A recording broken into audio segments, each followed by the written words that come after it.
Okay, thank you very much, Julian. A very nice introduction. So let me just see if I can make the slides move, which now doesn't want to do. Right, there we go, we're in business. Right, so open data. Open data is something that engrains this idea of a presumption to publish. And we do that unless there's a very specific, clear reason not to do so. So, for example, privacy, very obvious one, national security being another. It's also about making data more accessible to members of the public, or to anyone else, and making it easier for people that want to publish data to do that in a standardized open format. And it really stemmed from the government's white paper on open data, which defined open data as being accessible, so ideally via the internet, with no more than the cost of reproduction and without limitations on user identity or intent. It should be in a digital machine readable format, and it should be interoperable with other data. And ideally, it should be free from restriction of use or distribution in its licensing conditions. So that this are the reasons why you share that data. So that means, with bearing all of those things in mind, it means it's really important that we take an appropriate and proportionate response, and I stress appropriate and proportionate, to the decisions that we make around what data we are going to make open. That means that we need to make sure that we deliver against that presumption to publish, but it means that we also don't, in doing so, compromise the security of individuals, of communities, of organisations, of built assets, or obviously compromise national security interests. And obviously we need to make sure that we do not publish data which compromises sort of commercial advantage as well. However, obviously, you know, we can talk about open data and we can talk about closed data, but it is more of a spectrum than that. And the Open Data Institute published their data spectrum. And this has, if you like, it shows the range of data that you can have, the sorts of examples of data that would fall within those different groups, and therefore the sorts of licenses that would apply around those different types of data. Is really helpful actually for us in starting to determine this sort of security-minded approach to open and shared data. And it allows us to do this in a way that doesn't undermine those principles that we've talked about open data, or to reduce the benefits that we get by greater data sharing. So it's very much allows us to start applying this appropriate and proportionate response. So really, I suppose, what do we mean by security? So we have a definition of safety, which is quite a helpful one to compare to security. And it's a state of relative oh goodness me, I can't even talk. The state of relative freedom from harm caused by deliberate, unwanted, hostile, or malicious acts. So in other words, it's a number of circumstances occurring at the same point in the same place in time, really through accident. And then that is what we define as a safety issue. And I've lost hang on, let me just check, and there we go. And then we have security, which is the state of relative harm from threat, the relative freedom from threat or harm caused by deliberate, unwanted, or hostile or malicious acts. So this is where effectively it's to say very similar to the definition for safety, but what we have is effectively a controlling mind, ensuring all of the factors coincide at that point in time.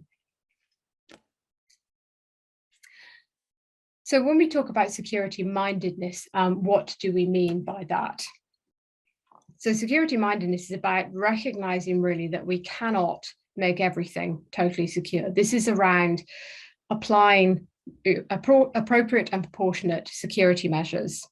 So it's about doing that in relation to any business situation so as to deter and or disrupt hostile, malicious, fraudulent and criminal behaviours or activities. But the really important part of this, as I've stressed before, is this appropriate and proportionate. So this is not about applying gold-plated security to absolutely everything we do. It's about understanding what the risks are, making a reasoned judgment about what we do in response to that, and then applying those measures in a consistent manner. And it's very tempting when we start talking about data, we tend to get into this position of assuming it is all about cybersecurity, because in reality, a number of security breaches occur not just because of poor cybersecurity, but actually largely because of poor personnel security, but equally as well because of poor physical security. So if we really want this holistic approach to managing security of data, we need to take this cross-cutting approach, if you like, combining all of these pillars of security, personnel, physical, and cyber, and making sure that we stitch them together. So we talk about this cross-cutting security, if you like, the security that looks at the gaps in the glue between personnel, physical, and cyber. And really, security mindedness can be broken down into 4 key activities. So it's about recognizing the threats. It's about minimizing the risks that arise from those threats, ensuring that people comply with the policies and processes we put in place to ensure that we deliver those risk mitigation measures, and then rectify. So that's around recognizing that security breaches and incidents will occur, and we need to be able to plan for those. And then if more likely when they do occur, we have measures in place to respond quickly and efficiently, and to address the reasons why that breach happened, to try and prevent a similar incident occurring again. So just going through these in turn. So recognize. Now the challenge that we have, and when we talked about this presumption to publish, the fact that we make more and more data open, but also we're in a space now where we are making more and more, we're creating more and more data, and therefore there's far more data that potentially could be made open. So use of technology, so increasing levels of automation in our assets. We're embedding technology into our buildings and our infrastructure to be able to manage them better, be that in buildings through things such as building management systems, or in assets to monitor asset condition, asset health, etc. And that can be both in relation to new and existing assets. It can be through initiatives such as building information modeling. I'm going to have to mention the digital twin as well in that. So this increasing use of visualization tools to consume information and make it far more accessible and understandable to different users. We've got increasing use of robotics in manufacture and processing and production. And obviously lots of different ways now that we can go out and collect information, using LiDAR scanning, using drones, etc. And again, not just in relation to new assets, but in relation to existing ones as well.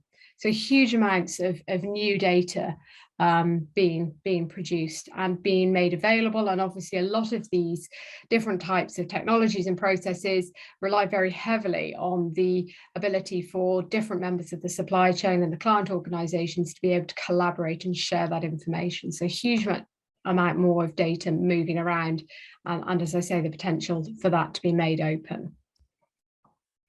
And when we talk about security, most people think about the very traditional, I suppose, security threats that most people would think about. So the espionage threat and the terrorism threat. And of course, a lot of people think, well, maybe that's not relevant to us.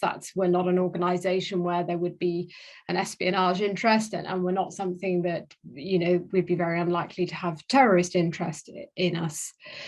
And yes, those sort of threats have very sophisticated means of getting hold of data and using that data for potentially largely for malicious means. But of course, we have a range of other threats that organizations are subject to, a far greater range of organizations are subject to. So you have the sort of the lone wolf idea. So people that aren't necessarily affiliated with a particular group, but have very strong radical beliefs and will carry out fairly drastic action in light of those beliefs. You have the insider threat, which every organization is potentially subject to. You've got the criminal network. So wherever there is money, there is criminal activity, there's criminal interest. The idea of, obviously something we're very familiar with, hackers, the cyber threat, ranging from highly sophisticated cyber threat down to less sophisticated, the sort of script kiddie type idea. And obviously protesters as well. And we've seen the significant level of disruption that can be caused very recently with the sort of environmental protests and other sorts of protests as well. So, a huge range of threats, and the sophistication of these threats grows over time. So we start to see the techniques and processes used by the more sophisticated threats becoming available to the less sophisticated. And bearing in mind how long we have data, how long we have the assets which that data might relate to, etc. Those sorts of techniques that we see being used to harvest information and utilize it move from those sophisticated to those less sophisticated threat actors. So this isn't something that we can just ignore. Now, it's not about saying, as I said, that we should all be panicking and locking everything down, but it's about being aware of the range of threats out there and understanding which are applicable and what we do in response to those. And again, it's not about saying this should be applied to absolutely everything. What we need to be able to understand is what information do we hold that is particularly sensitive, and make sure that we apply appropriate and proportionate measures to that sensitive information. And if we do that, then it actually starts to make managing that information far easier than if we overclassify, if you like, make too much sensitive.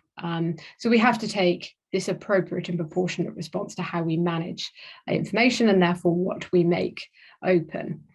And what do we mean by sensitive information? Well, this could be anything that could impact on the safety, the security, and or the resilience of assets, of organizations, of personnel, or of the services that an organization or asset exists to deliver. And equally, it applies to intellectual property, to commercial information, and of course to personal data. So what we need to do is to understand before we make data open whether we have any of that sensitive information and take appropriate measures to protect that information. We'll talk about that a little bit more now. So the next stage in the security-minded process is around minimizing the risks. And obviously, as I've mentioned before, this isn't just about cybersecurity. This has to be a holistic approach. So this is around understanding the personnel security measures that we need to implement. And this is very much around developing that security-minded culture. So people understanding what the risks are, why mitigation measures are in place, and ensuring that they are implemented, that people feel confident to raise potential issues and challenge behaviours which are not appropriate or not security minded. We need to have good physical security, so it's no good as locking down information if people can then get it by any other means. So if you can just walk into an office and get access to the information that's sensitive, and that's obviously clearly no good either. We need really good cyber security to make sure that that the information is appropriately protected. And we need to be able to understand how we better manage information and protect what is sensitive. So how do we actively segregate information that is sensitive and ensure that we have appropriate measures in place, that before we release information, we have the correct processes to check what it is that we are releasing, and to ensure that any sensitive information is removed. And that needs to be an ongoing process. So it's not just a do it once. We see a lot of incidents of people starting off with all of the best intentions about what they make open and what they protect. And then over time, people sort of forget, or the process is not in place, and somebody decides they want to maybe go and release something at a conference or in a technical journal. And unless there are good processes in place, then all the sort of measures that we've put in place before and all the protection that's been applied around information can then be blown by people doing things like that. And again, for all, it's not that it's necessarily being malicious behavior. They can be doing it for all of what they believe to be the right reasons, but those processes sort of break, if you like, that check that sensitive information isn't removed. And all of that has to be stitched together by good governance. So it's no good, if all the people at the sort of the lower levels of the organization are trying to do this on their own. There has to be people at the top of organizations who are going to be ensuring that this security is fed down through the organization. So just going on to that, establishing good governance, accountability and responsibility. This has to be owned at the top level of organizations. So we talk about the top management of organizations need to be accountable for security in the same way that we have people at the top of organizations who are accountable for things such as health and safety. And we always talk about security being where health and safety was probably 20, 30 years ago. That at the moment it's something that doesn't feature in most board agendas. And it needs to be far more prominent within organizations. And there needs to be an individual at that top level, top management of the organization whose responsibility it is to be accountable for security. And they need to be able to delegate responsibility for security to individuals beneath them to ensure activities are undertaken. So for example, somebody who's going to be responsible for developing and implementing an information security strategy, an information security management plan, if those are not already in place. We need people who are going to be able to identify potential security and data aggregation issues. We need people who can undertake relevant monitoring and auditing of the policies and processes that are in place to ensure that they are implemented successfully, not just, as I said, when they're first brought in, but continuously over the lifetime of that organisation and that information. And for obtaining appropriate proportionate security advice where that is required. If there isn't sufficient security knowledge and understanding within the organisation, making sure that they go to other sources for that to ensure they're appropriately briefed and aware of what the likely issues are. So the security strategy, the information security strategy, is about understanding what the threats are and understanding what the risks are in relation to the sorts of information that your organization has. The security management plan is about taking the mitigation measures that are appropriate and proportionate to those risks and ensuring that they are implemented consistently across the organization and across the supply chain. So anyone who has access to that information is aware of what they need to be doing to handle that appropriately. So the security management plan includes the policies and processes. It talks about how those policies and processes are going to be appropriately monitored, audited, and obviously reviewed, recognizing that threats change, risks change, and policies and processes need to change in light of those. It needs to include a plan for how security breaches and incidents are going to be managed and responded to. And it needs to cover, which is obviously particularly important to this, process for the provision of information to third parties. So either through contract, but also through things such as open data. So what is the process that people go through to decide what is going to be made open and what is not?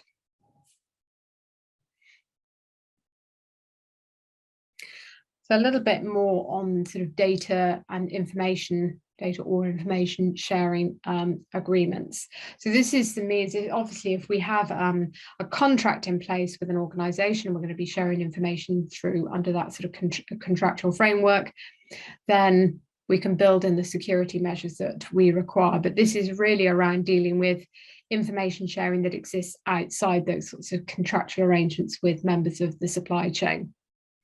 So this is about how we share information with other third parties. So we need to understand what the purpose of the sharing is. So why are we sharing this information? Who are the potential recipients of that information? What is the type of information that is going to be shared? What is the quality of the information that is going to be shared as well? So that's particularly important when people come to use the information, that they understand the quality that they can assume exists around that information, and don't put over reliance on it if that is not reasonable. And these are issues really to be addressed around, so that people don't become liable around sharing information that's potentially inaccurate. So we need to understand what it is that we're sharing and whether there's any liability around that would need to be addressed. You can obviously, through a data sharing agreement, look at the security requirements which need to be in place. So for the receiving party, what security requirements would be part of sharing this information do we need them to be doing? What monitoring and auditing requirements there are around the information, and what any sanctions would be for a breach of those security requirements that are in place.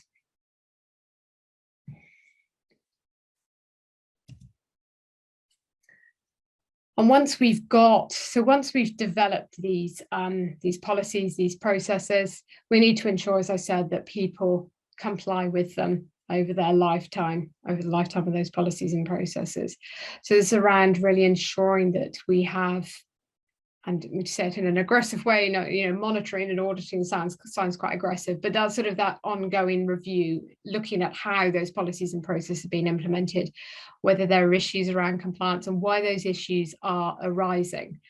Very often it's just because people don't necessarily understand the reasons for those policies to be in place. It's around trying to understand and address those particular issues, and hopefully address them before that they actually cause a problem, a potential security breach.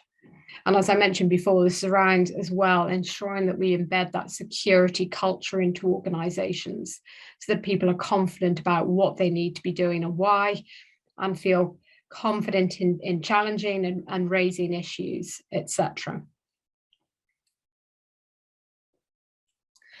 So Centre for the Protection of National Infrastructure has produced a guidance document in relation to a security-minded approach for open and shared data.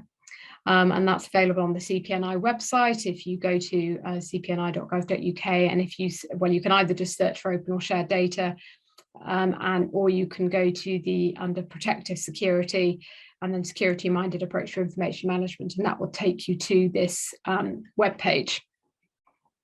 And it's a document that takes you through a lot of what I've covered in this presentation, but it also has within it this security triage process that you should go through when you are going to be sharing a data set. Now, obviously, I'm not expecting you to read what's contained within that diagram there, but that's a diagram that you will see in the document. But I would go through the steps of what's contained within that triage process now, step by step. So in applying that triage process, first thing that you need to do is to understand what information it is that you are sharing. And then you need to decide, is that a new data set? So is this something that hasn't been shared before or not? Are you publishing something that it extends an existing published data set? So you're adding to something that's already out there, or are you updating something that has already been published? The second step is to understand what's contained within that data set. So does it contain, for example, sensitive information about assets or systems? And we need to be careful when we're deciding what is sensitive. So we need to think back to what I mentioned earlier about what is sensitive. This is things that potentially compromise the safety, security, or resilience of organizations, of personnel, of assets, of systems, or of the services that assets or organisations exist to deliver. And again, this is not necessarily, so in an example, we always talk about obviously CCTV being a sensitive asset, which it clearly is, but actually the sensitive information about that CCTV is quite limited. So it's around understanding sometimes at an attribute level what it is that is sensitive and making sure that we protect that information. And again, so what you can generally get down to is a relatively small pool of information that is, in the grand scheme of things, that is sensitive. You obviously need to understand whether you're potentially releasing any personal data, whether you're releasing any data that gives away information about pattern of life of individuals or communities, and also pattern of use of assets. So pattern of life of individuals can give away information of pattern of use of assets and therefore potentially compromise the security of assets, and vice versa. So the pattern of use of assets can give away information about the pattern of life of individuals, particularly high profile individuals would be of concern in that. And then lastly, we need to understand whether, and this is particularly challenging, the information that is being released compromises security when aggregated with other already published data sets. Like, as I said, this is particularly challenging because it's very hard actually to really get to the bottom of, is this potentially with everything else that is out there going to compromise security? So what we need to do again is just take an appropriate and proportionate response to this. You're never going to get, I suspect, a definitive answer to it is or it isn't going to compromise security. All you can do is take reasonable measures to do what you can to ensure that it is not going to. So being very aware of what else you as an organisation have published and looking at how your data combines with that, and making reasonable efforts to understand what other data is out there that potentially relates to the information that you are releasing, and therefore whether it compromises somebody else's security. But as I say, I don't think you're ever going to get to the position where you can definitively say, I am not going to compromise security, because as I said, it's very difficult to understand all of the data that's out there and the potential implications of adding other information to that.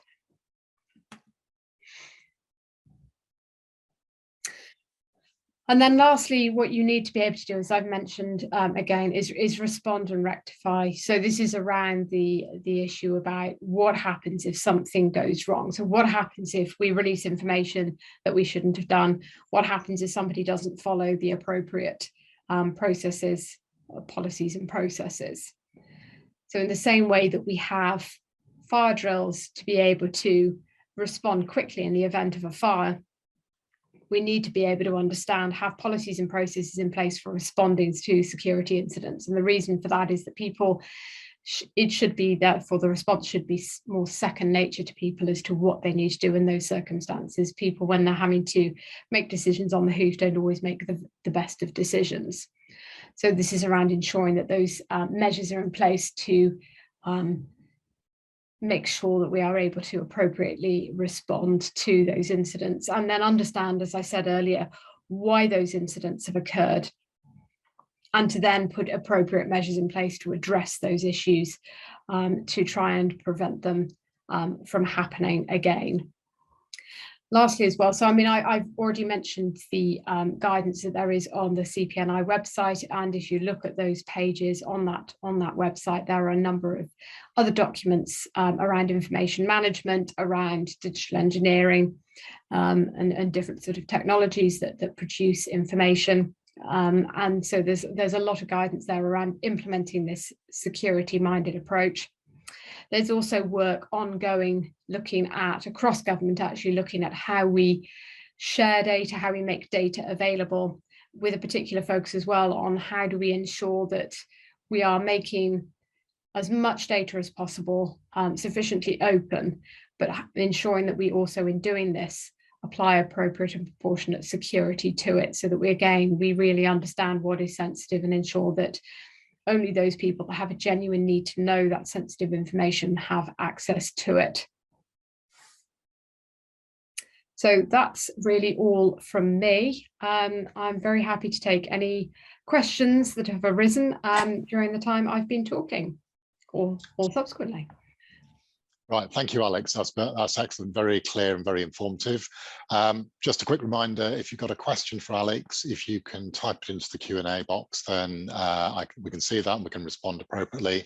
If there's a question that's already there that you'd like to answer, then by all means upvote that answer so that we know which ones are the more popular ones. But one of the things I'd like to just start with really is just getting your thoughts really in terms of how sort of UK approaches, particularly drivers for open data, and comparing on the global scene. Are we better? Are we more secure? Are we more cautious? Or we maybe more risk averse? Any thoughts really in terms of how we compare? I know it's probably a difficult one to answer completely. Oh, that's a very difficult one to answer to start with. I mean, I think there are different approaches clearly to data gathering and data sharing globally. I would say we sit somewhere, I think we're quite mature in terms of understanding the potential security implications of that. But I think we also have a reasonably healthy balance of making things open, not applying unnecessary control to it. And also, I think we have a healthy view to how we use that data as well. So we're not a more sort of controlling country around how we manage information and what information we have access to. And we're not all just, chuck it all out there either. So I think we're in quite a nice place. I would say that I think we don't necessarily really understand the full implications of what it is that we are releasing. So you can have a quick look at open data and it's always amazing how much you can gather very, very easily. So I think sometimes exercises like that are quite helpful because it just understands, well, there's, in a way, there's no point in putting loads of security around that information because that horse is already long since bolted and that information's already gone. But in some ways, it's also quite a good way of reflecting on, well, let's maybe make sure we don't do that again in the future. Let's maybe take a slightly more slightly calmer approach to what it is that we share and to really understand a little bit more about how useful the information is that we are sharing to a number of different parties. So any of those sort of threat actors that I mentioned are all interested in engaging in hostile reconnaissance. So they are all trying to gather information that is useful to them. That's the one thing they all have in common. So we need to really understand just how powerful it is, that the information that we're releasing. And clearly we're releasing it for very good reasons, because of the huge benefits we can drive from it. But it's just maintaining that balance. And as I said, not going hypersensitive about it. It's about taking that appropriate and proportionate response to it. But I think we are security-wise, we are one of the more mature countries, definitely. That's good to hear. And you mentioned there about trying to close the stable door after the horse has bolted. And one of the questions I got there is are there any effective remedies that if you've maybe published some data, you've made it open, and you've then realized, oops, maybe we shouldn't have done that. And clearly, as soon as something's out, is publicly available, it's then copied to so many places. Presumably trying to get it back again is not possible. So you've really got to think about mitigations. Exactly. So, you can always try getting it back. I wouldn't say necessarily if you've made a horrible clanger, always try and do what you can to get it back. But you've got to be realistic in the fact that once it's on the internet, basically it's probably gone. Unless you're very, very lucky, you're not going to be able to pull it back. So it'll probably still exist somewhere, but in a way by responding quickly and doing what you can to remove it, you can at least minimize the risk. It makes it harder to find. So you've really got to know what you're looking for to go and find it. But if you don't realize for quite some time, then the chances are, that horse has gone and you're not going to be able to get it back.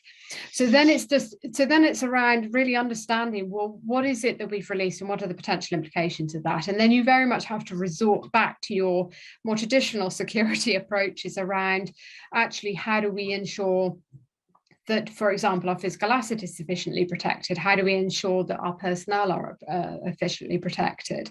And we talk about always layers of security. So it's sort of the onion approach, if you like. So it's not just having one layer of security. It's about putting as many deterrents and blockers in place, recognizing that nothing is going to lock everything down completely. Nothing is totally secure. It's always ways and means. It's just how long it takes you to get there. So it's around just trying to put other measures in place if you realize that you've done something that, oops, we definitely shouldn't have done that. And I guess there's also, there's a couple of questions that come in for what we're going to cover in a second about sort of the aggregation risk and dealing with other data sets. And the problem is we've got so much new data arriving with LiDAR scans, it's getting ever more accurate.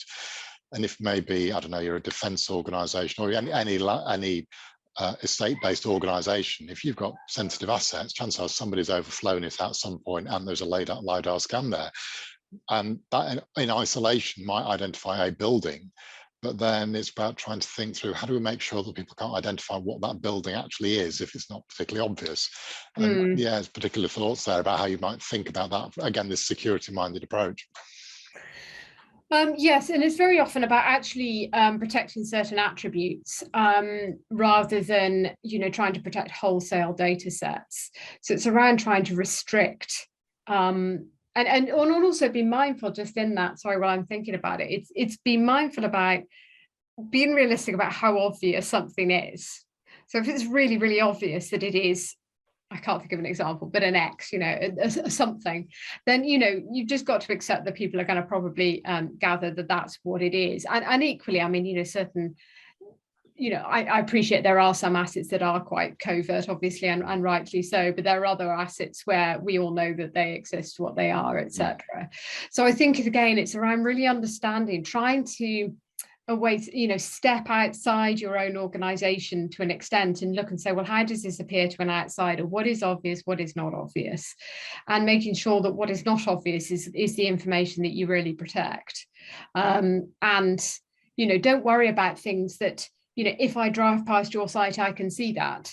And sometimes you can also use that to your advantage. So it can act to help deter and displace a threat, because if somebody can understand that actually that looks like a really secure organization, secure building, secure site, actually, well, I'm not going to bother. I'll go and, do the other site down the road that's not so secure, brutally. So I think it's just trying to step back and really understand and look at, well, actually, what can somebody with a relative amount of common sense work out?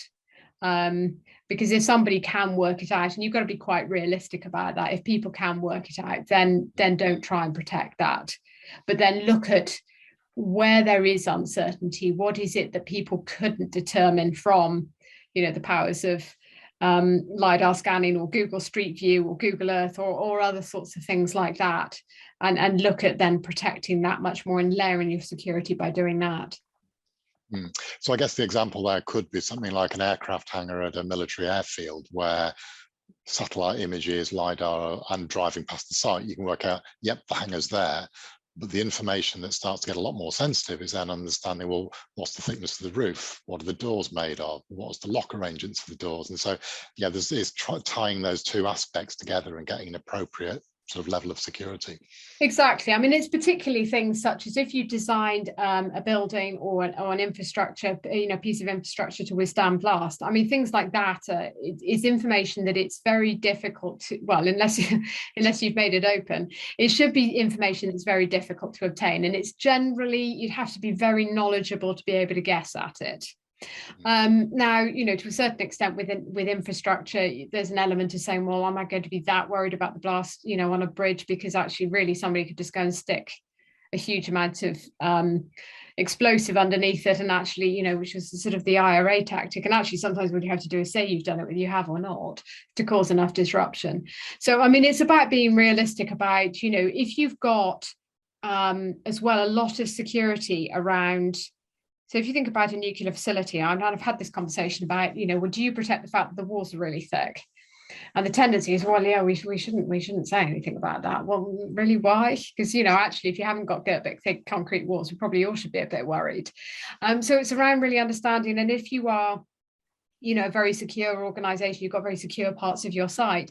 Again, actually, if you've got to get through multiple layers of security to get to that location, I'm not saying release information about locks and things like that, but really understand how much security you have and how long it's going to take somebody to breach that security, and make sure that the security measures you have in place can withstand attack until somebody can get there to do something about it. So it's this really holistic approach about really understanding what measures you've got in place, what people can understand, with a level of common sense, and making sure that wherever there's that uncertainty, that's the stuff that you really protect, because that's the stuff that's really the crown jewels for somebody that's trying to initiate an attack against an organization or people or an asset in particular. That's the real crown jewels that they want. So that's the bit that you hold back. That's the bit you really protect and put the most security around. Yeah, and interesting, and Martin's put in the chat, so Martin and I have had a few conversations this week about a couple of other issues, but I know he's very interested in heritage buildings, and he's posted a comment there about the risk about theft of lead from the roofs of heritage buildings. So again, there's thinking through those issues, but I think that also potentially goes into one of your CP&I colleagues who very often says, well, if you're going to show a photograph of something like that, make sure the photograph just happens to have the CCTV cameras showing at the same time. Again, it's the perception of once you've got physical security, make sure it's also evident in anything that might be openly published if necessary. Absolutely. And it's this subtle things that we probably as non-hostiles, assuming everybody on here is non-hostile, which I'm sure they are, but it's those sorts of things that you would look at and say, well, actually to a normal member of the public, they wouldn't even probably notice. But actually to a hostile, they're constantly on the lookout for things that are going to potentially thwart what they want to do. So they will be looking at things like what CCTV is there. And that's actually what's quite useful, to not try and protect information like that. I'm saying, you need to protect information about things like field of view, but the fact that the camera exists, actually, that's quite good information to have out there, because it does act as this deterrence and this displacement. So it deters and disrupts the threat to somewhere else. So yes, it's around all those sort of and the other example he always talks about is, the sign at the in the underground station that says this area is unmanned or unstaffed, probably politically correctly, between this and this time. And actually the thing, they tweak the wording to say, our security staff are always around and about, or our staff are always around and about. If you can't find somebody, give us a call and we'll come straight over. And it's that thing about we are everywhere and we are nowhere. And it's that uncertainty, and what a threat doesn't want, a hostile actor does not like, is uncertainty. They want certainty. So any information that they can get that gives them that certainty is highly valuable. So in a way, anything you can do to diminish that uncertainty is really helpful when you're releasing data. And Andy has put in a comment on the chat, and so he was one of our speakers yesterday talking about OpenStreetMap, a lot of the geospatial data that exists. He's put an interesting comment there about, he put a request to West Midlands Fire Service for the location of all the fire hydrants to add them to OpenStreetMap, and they'd refused on security grounds. Now, it's an interesting one about, is that really a security issue? But also, quite often, I've seen plenty of builders who, rather than actually getting a legal water supply to their building site, will tap into the nearest hydrant. So chances are they know where the hydrants are already. It's just as nobody's got that map. And so, do you think that was a valid refuse on security grounds? And obviously, didn't want to put you too much on the spot. But it's difficult, isn't it? Because I always tend to say, actually, if there's something that somebody can probably reasonably easily piece together for themselves, actually, are we really wasting our time by trying to protect that? And the thing with Google Street, I'm sorry, it sounds like I'm pushing Google here, but with things like Street View, is actually, if you've got the time and the patience to do it, you can really get that information. So I think it's always just being mindful of that and understanding, actually, these things they're really out there, they're marked now, so I'm not totally sure. I'd need to understand. Hedging my bets here slightly, but I'd need to understand exactly why they felt that was an issue. But I'm sort of struggling a little bit to see why that would be a particular. Well, interestingly, Andy's added a comment there that other fire services have released that data. Oh, well, there we go then. So this again, is what we like, a consistent approach. Yes. Clearly not. And exactly. So, okay, so if everybody else has, there's always like, everybody else has done it, then actually why are you locking it down? And you can get into some quite bizarre conversations about what people believe is sensitive. And I know I had a conversation with one particular asset owner where somebody was trying to argue that, well, actually where the light switches are is sensitive. Now, I'm not saying that's something you publish as open data, but if we're getting into the world where light switches are sensitive because that could give the adversary an advantage because they could turn the lights off, I think we're sort of really going the wrong way with this. In a very strange world, yeah. Just equip security guards with torches, and I think we can get over that problem. Yeah. Tim's asked an interesting question there, but again, about thinking about aggregation and whether there are any tools potentially that can be used to try and spot either aggregation risks or anything like that. So whether that's a software tool or methodology, because clearly this gets into the whole issue about there's so much published out there. What can you maybe sort of use some data science, AI tools to then say, actually, this, and this with your set here might be a problem? Yeah, wouldn't that be nice? Yes, any offers to deliver that? I'm not aware of anything that does it at the moment. That would be great if someone could do it. I mean, it would actually be a brilliant hostile recon tool as well, wouldn't it? Sort of, positive and negative use for that. And that's often the case, isn't it? There's normally a very good reason for doing it and a very negative reason for doing it. I'm not aware of anything that does that. And as I said, this is why actually it's really difficult. We talk about be aware of it, but to do it and be able to say, hand on heart, I know this is not going to compromise security, is actually quite difficult. So I think you've just got to say, you've got to take reasonable measures to understand what it is, first and foremost, that you've already published. Be aware of potentially what some others have published, but it's about, exerting a reasonable amount of time on it, but you're never going to get to that. I can definitively say it's not going to compromise security. Yeah, and actually that answer leads in very, very nicely to another question of Martin's, which is really gets into the balance. And I think it's almost like if you're a owner of something sensitive, and how much trawling should you be doing to try and spot now potential aggregation risks? So if there's new data sets, you could almost have somebody working full time looking for open data to try and work out. But actually, what's the balance of sort of reasonably a reasonably practicable level, and if you can then retrospectively demonstrate actually we did put enough checking in there or we didn't, and any thoughts on trying to get that balance right? Yes, I mean, as I say, I think this the main thing that you're going to be able to do really is to understand and keep a record of what you've released. So what you've released as an organization, make sure you understand other data sets that you've released, and then when you're releasing something new or extending what you've already released, you can at least look and say, well, we've released X, Y, and Z. Actually, how does this potentially add to that? Does that give away something additional that we don't want to be released out there? And I think that's probably, that's the most proportionate response that you can do. I mean, clearly, if you're aware of something that somebody else has published that you're a bit twitchy about, then, or you think, well, crikey, actually, then you need to be mindful of that. But and think about when you are releasing data, it's not just about your asset as well. It's thinking about, for goodness sake, please, something that people are very good at doing is releasing information about other people's assets. So we've had incidents of people talking about, or marking on plans other critical, and actually identifying as critical national infrastructure. Please don't do that. Think about, if you want to blow the security of your own asset, but please don't do it to others. So just think about, what it is in that sort of respect that you're releasing. So, and bear in mind that what you are releasing about your asset can potentially implicate, have implications for others.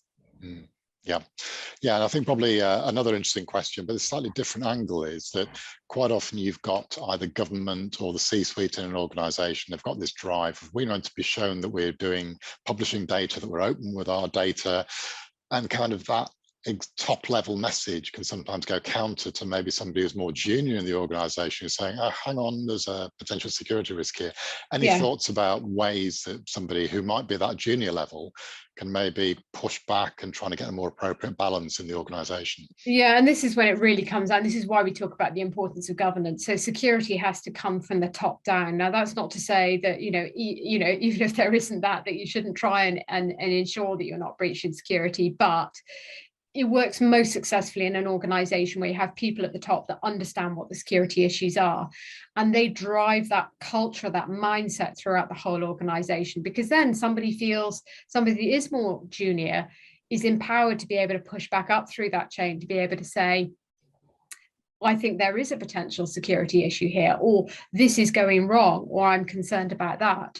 And that's the sort of thing that we need to be able to create, and very similar to how we've created this attitude to health and safety now. I mean, hopefully there aren't, many, if any, organizations where people don't have those processes in place, that they can push issues up and raise this and it to be taken seriously. And I appreciate it's not always taken maybe as seriously as it should, but we're certainly a hell of a lot better than we were in the grand scheme of things, not that long ago, and we need to be starting to have that same attitude towards security.